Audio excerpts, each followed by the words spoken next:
This is my second audio for today. It is Tuesday, July 25th, 2017, and it is 3:32 p.m. I'm watching another video with the guest speaker, Damon T. He's being interviewed by Jimmy Church, and the program is Fade to Black, and this is regarding episode 579. Now, they're discussing, I should say Mr. Berry is discussing about some of the caves, the ancient caves, and that he noticed that what is really telling about the pictures of the caves is that like the handprints, like you have some of the caves, they have like a handprint on the wall. And he said over 90% of them are all female hands.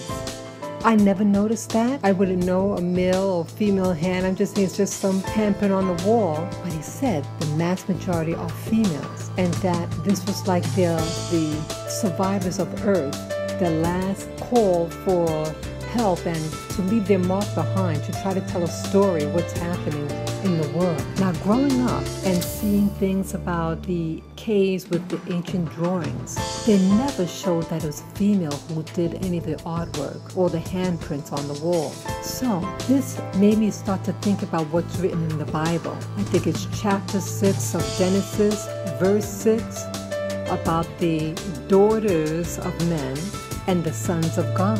Maybe what they're talking about is, again, the daughters of men, the survivors on earth. Because according to Berry, he noticed that in human history, that there's civilization, it reaches its peak, and then everybody's destroyed. The whole evidence of the prior society is wiped out.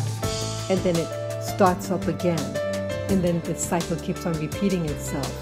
So, with the Bible, the Old Testament, that maybe some aspects of it is true, that, okay, you have a civilization and they're noting what the beginning's supposed to be regarding this daughters of men and the sons of God, the beginning of that civilization in what we call the Middle East. But you see even today that women in particular are not given the same privileges as their male counterparts, and that's globally. But I understand that like in some part of India, in the past, the far past, that the women had control.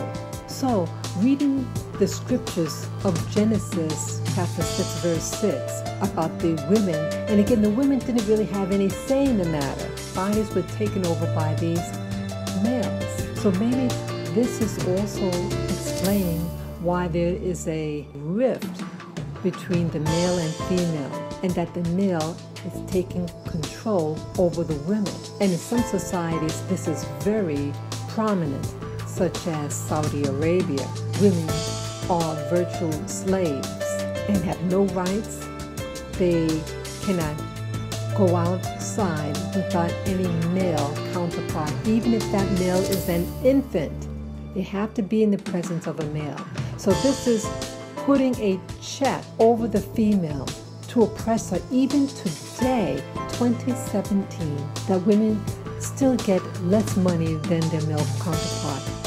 Women are called crazy and all these terms regarding her ability, especially if she is entering into the occult, like witchcraft, whether so-called good or bad witchcraft. The woman in particular is squashed.